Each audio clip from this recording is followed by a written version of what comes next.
It's the early morning hours of February 22nd, 2022 in Green Bay, Wisconsin. The temperature outside is well below freezing. And on a quiet residential street called Stony Brook Lane, a woman named Tara Pankinich wakes up around 3 a.m. Her adult son, Shad, has been staying with her. But he had a friend overnight. It was someone he's known since high school. But now the house feels wrong, and the friend is gone, and Shad is nowhere to be found. But there's a light on that shouldn't be on. The basement stairs of her own home.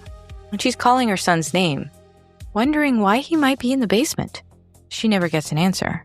What she finds at the bottom of those stairs will end up being one of the most disturbing criminal complaints ever filed in the state of Wisconsin. And it will put a 24-year-old woman's face on the news broadcast. But not just in her town, all around the world. Welcome to GBRLIFE Transmissions. I'm your host, Kaitlyn, and you're listening to GBRLIFE of Crimes, where we explore not just what happened in crimes committed by women, but why they happened, and the psychology behind them. Today, we're covering a case out of Green Bay, Wisconsin, one of the most violent outcomes I've ever brought to the show. Most of the cases we cover on the show follow a pattern, but this one broke every single one of them. This is a story where the killer confessed within hours, casually, almost cheerfully. A story where the defendant became a viral sensation, and not for the crime, but for the physical attacking of her own lawyer in the middle of a courtroom and on camera. And a story where the media reached for a comparison that they almost never use for a woman. Jeffrey Dahmer, in Dahmer's own state.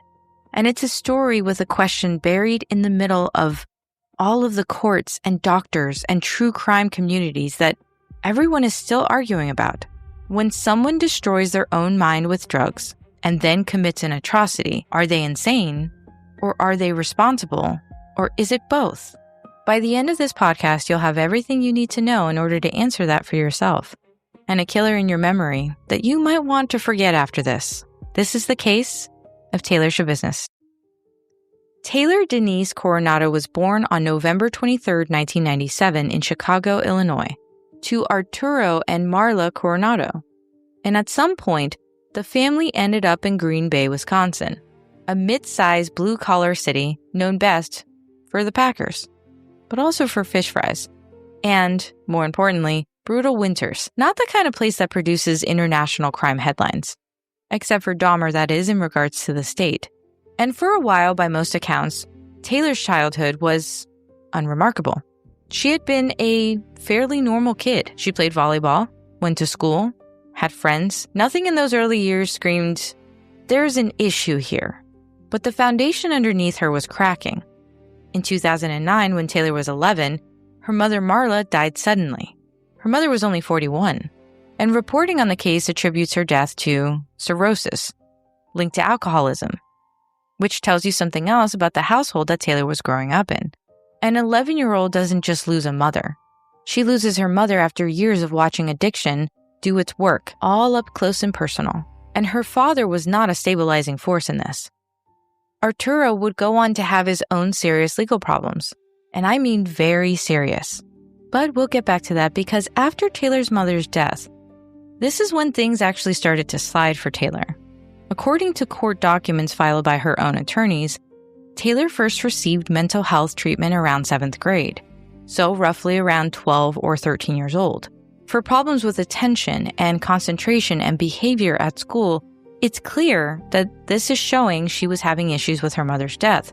But what was medicated was for ADD or ADHD.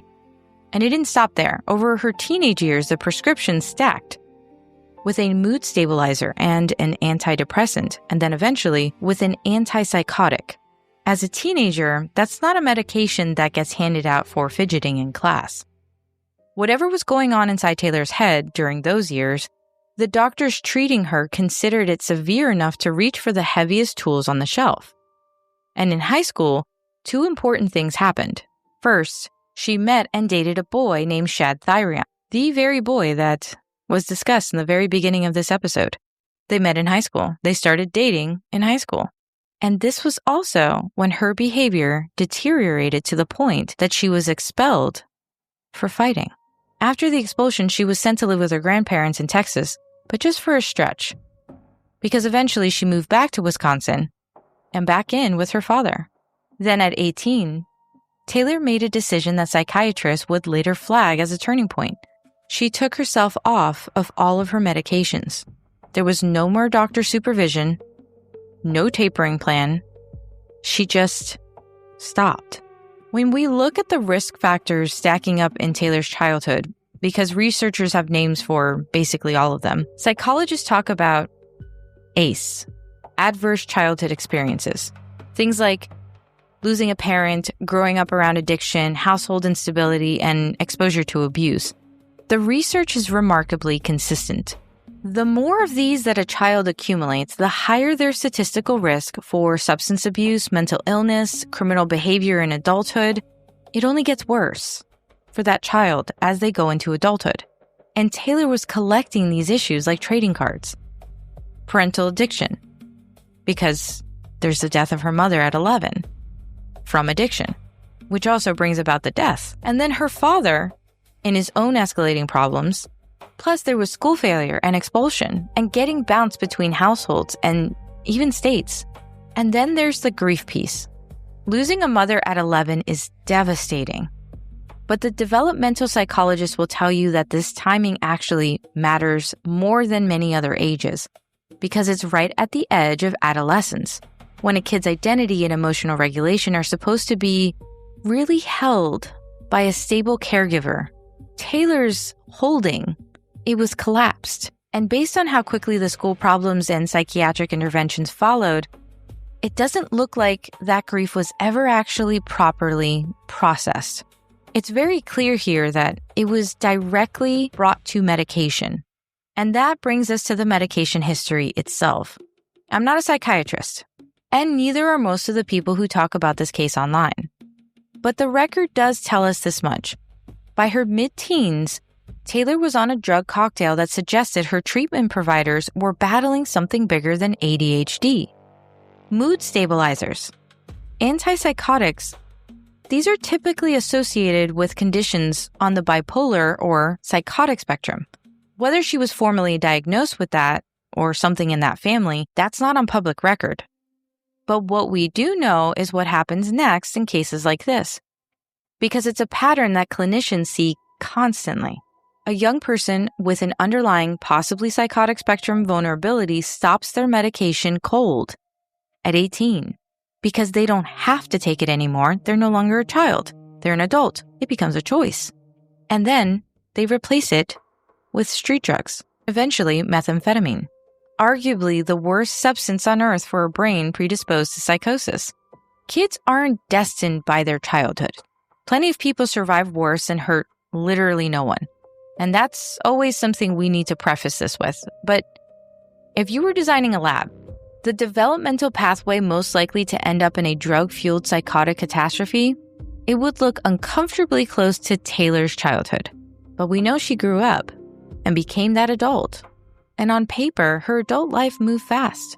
On Valentine's Day 2020, at 22 years old, she ended up married to a man named Warren. And she took the last name the world knows her by, Schabusiness. The following year, she gave birth to a son. But this was not a stable young family. Warren ended up behind bars on federal drug charges.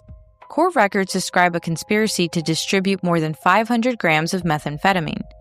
So by early 2022, Taylor was effectively on her own.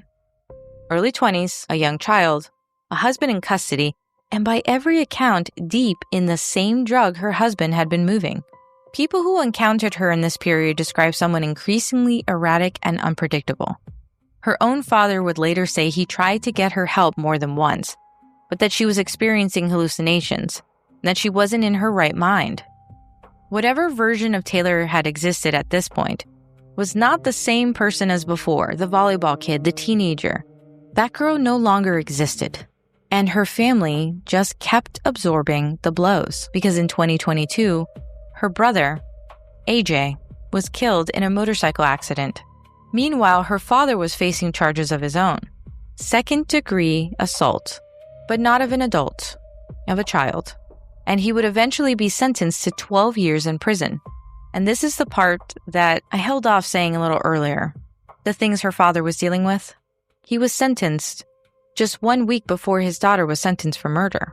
Father and daughter sentenced to prison in the same county in the same month, 1 week apart. That's the world that Taylor was living in. That's the world that she reconnected with an old boyfriend from high school. That's the world that she found Shad again. 25. Easygoing, kind-hearted. But he also had his own struggles. He was staying with his mother on Stony Brook Lane while he could get his feet back under him. But he and Taylor had this history. And in early 2022, they were spending time together again. Which is why on the evening of February 21st, Taylor came over. And that night began the way that most nights typically began for her and Shad. They drove around Green Bay together. They did some substances. Eventually, they returned back to his mother's house, and they went to the basement. And at some point, their encounter became sexual. Taylor had told detectives during that encounter that she began strangling him with a chain. And that's one detail from her own account that would ultimately destroy any real dispute about intent. The thing is, she didn't stop. She told investigators that she kept going even as it became clear what was happening to him. And the prosecutors would later emphasize that strangulation is not the fastest way to kill someone. It takes minutes of continuous, deliberate pressure. The complaint quotes her telling police in substance that she enjoyed it. And Shad died in his mother's basement, at the hands of someone he had known and trusted since high school. Just having a good time with his friend, who was a bit more than a friend. And then what happened over the following hours is the reason this case made global news. And the reason the media reached for the name Dahmer. Taylor didn't flee.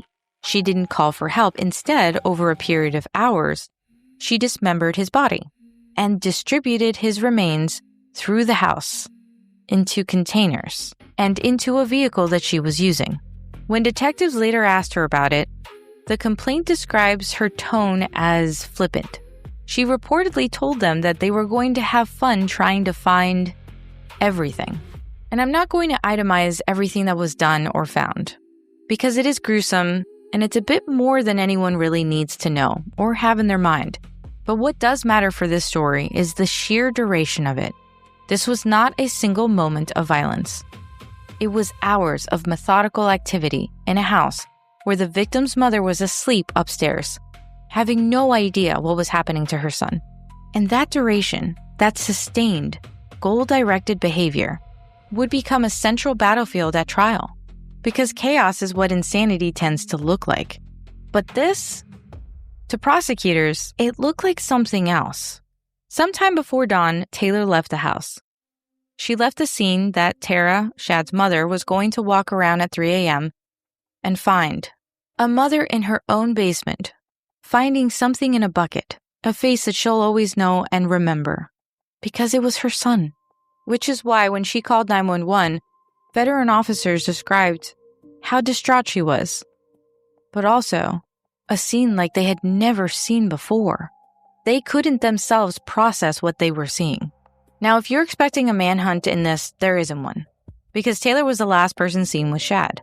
She had been at the house that night, the family knew her, and within hours on the same morning of February 22nd, officers located her at a residence in Green Bay and took her into custody, in the very vehicle that she was already using and they knew that she was using, which is also where investigators recovered additional remains, along with the tools consistent with the dismemberment.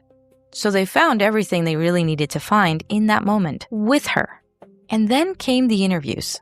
Most murder cases live or die on forensics, on circumstantial timelines, on cell tower pings, but not this one.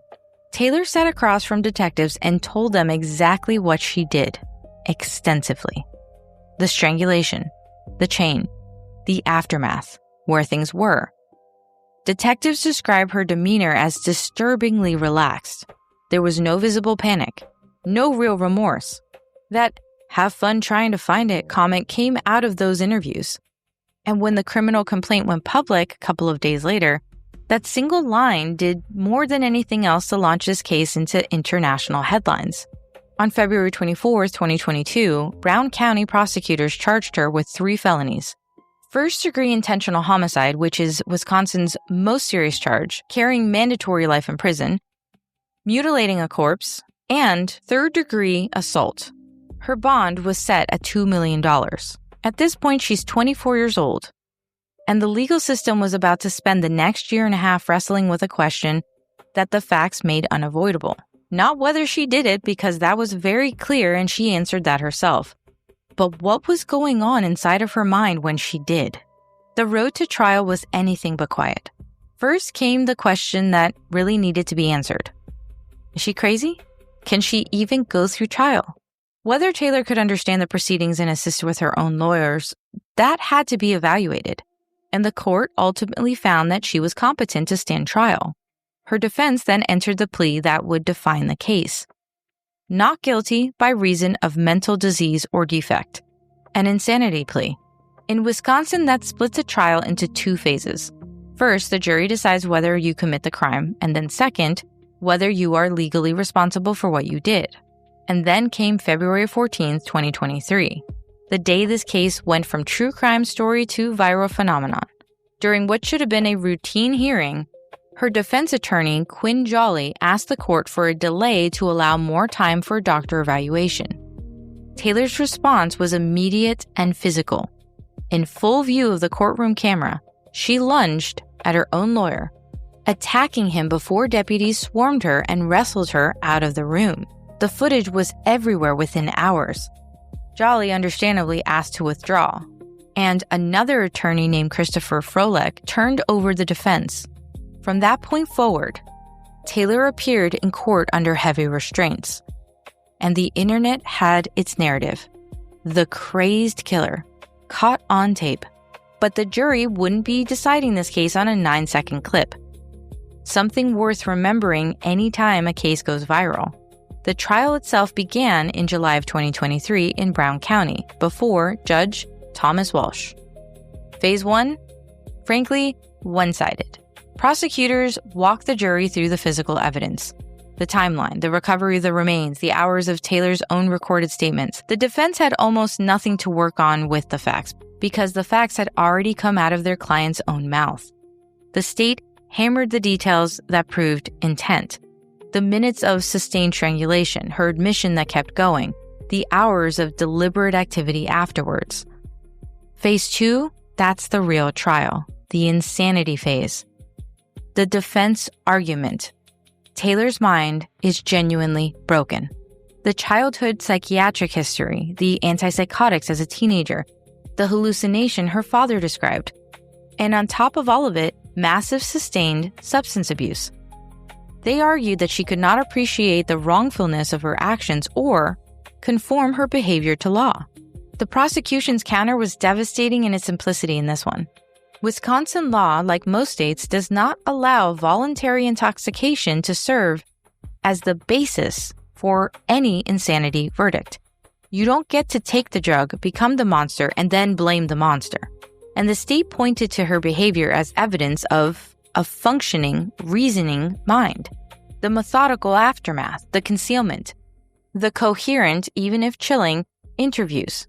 Delusional people, prosecutors argued, don't operate like that. And on July 26, 2023, the jury got phase 1. They came back an hour later, guilty. This was to no surprise of her being guilty of first-degree intentional homicide, but she was also guilty of mutilating a corpse and third-degree assault. 2 days later, the insanity phase went to the same jury, and they were nearly as fast. They found that Taylor had failed to prove that she lacked responsibility for her actions. Legally sane, fully accountable. Sentencing came on September 26, 2023, and it produced one of the most emotional moments of the entire case. Shad's family spoke about who he was, not the victim in a viral horror story, but the son, brother, friend. His mother had to live with not only the loss of him, but with being the person who found him in her home in a way that no parent should ever find their child. And then in a moment that captured the full tragedy of this family, Taylor's father was brought into the courtroom to speak on her behalf. In an orange jumpsuit and shackles because, again, 1 week into his own 12-year prison sentence, he told the court that he loved his daughter, that he tried to get her help, but that the substances had taken her mind. Judge Walsh handed down the maximum: life in prison without the possibility of extended supervision. No parole eligibility ever. Taylor was transported back to the correctional institution in Wisconsin's maximum security prison for women. And likely, this is the place that she's going to die. So the legal story here is effectively over. She did start an appeal in late 2024, but in June of 2025, the Court of Appeals wrote that there was no meaningful grounds to change the conviction. And that's where things stand today, and probably will stand for the rest of her life.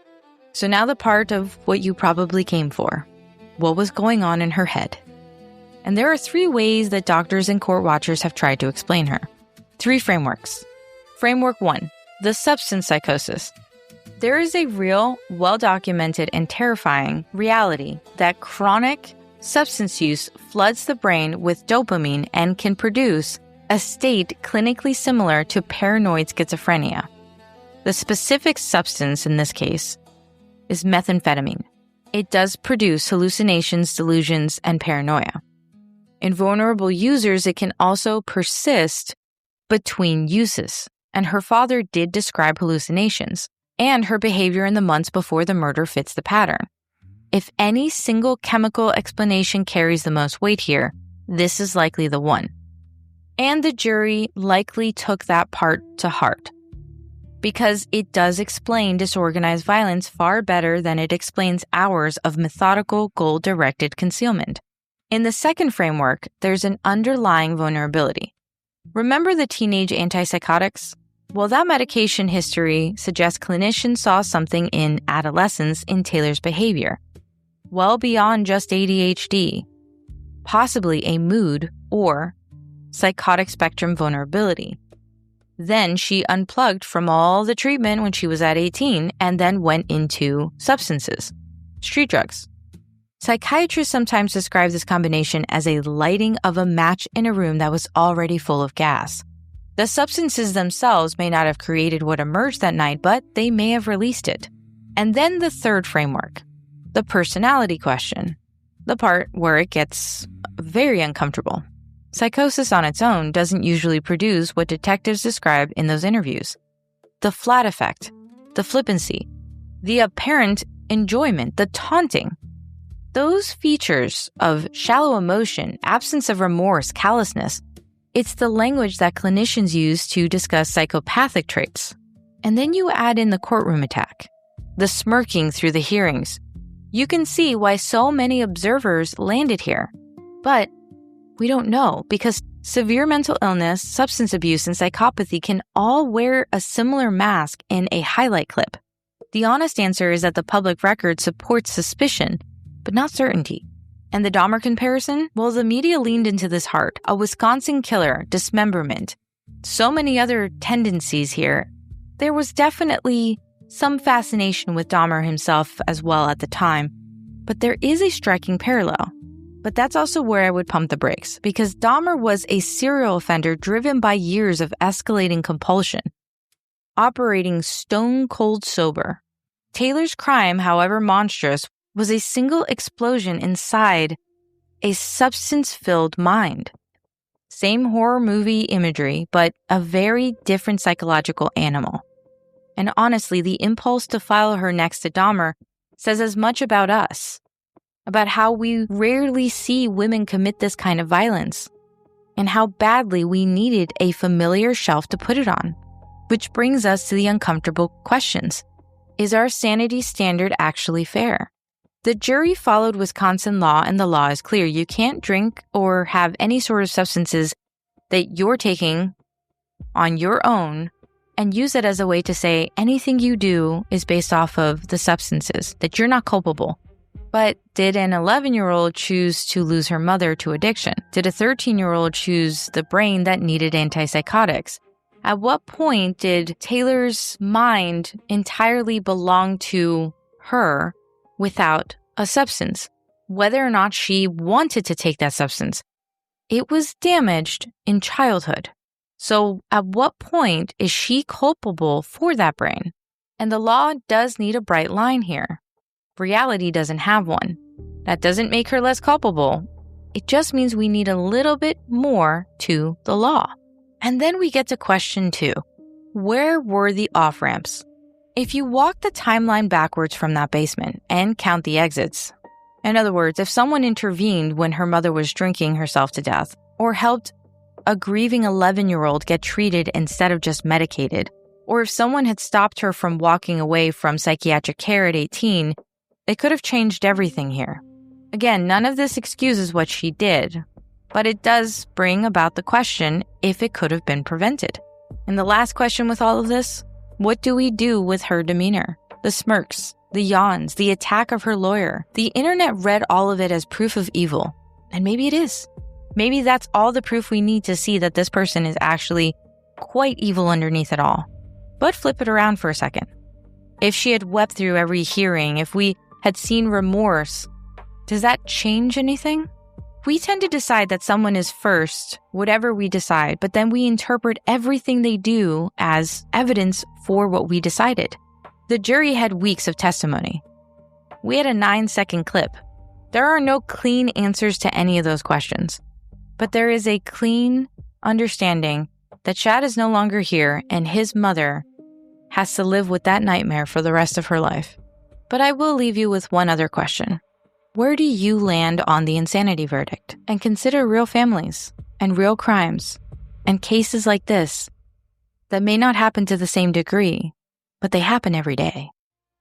This has been GBRLIFE of Crimes, part of GBRLIFE Transmissions, and I'm your host, Kaitlyn, reminding you that understanding the darkness helps us appreciate the light. Join me next time as we uncover another case that challenges everything we thought we knew about the criminal mind.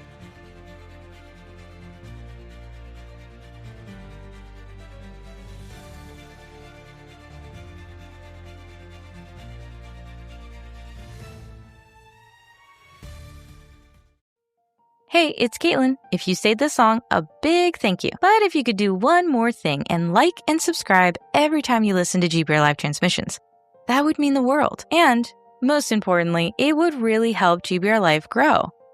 Also, don't forget to check out the reviews, blogs, and so much more on GBRLIFE.com. Can't wait to see you there. Clock in the corner, slow. Breath between the words we choose. Stories in the spaces we don't fill. Soft edges, let it all unfold. Every small confession, softly told.